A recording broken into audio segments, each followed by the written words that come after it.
Moni miettii, että miten saa uunin luukun, lasiluukun puhtaaksi noesta. Niin se vallan hyvin onnistuu sillä, että ottaa vaikka sanoma lehteä tai talouspaperia, kastelee sen, sitten ottaa täältä uunista tuhkaa, näin. Sitten lähtee vain sillä tuhkalla hankaamaan tätä lasia.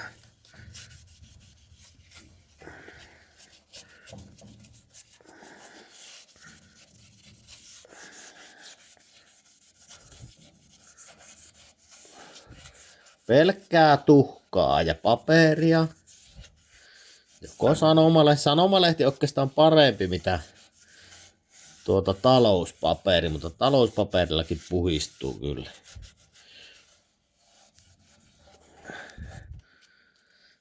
Näin. Ja tosiaan tuhkaa. Koska aikoinaan tuhkasta on tehty myös saiputta, eli siitä tulee lipeää niin sanotusti. Ja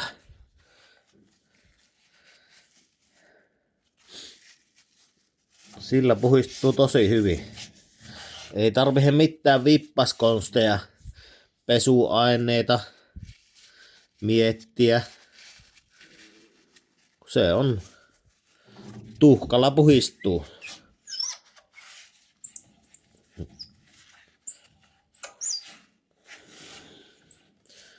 Ja tulee puhas lasi.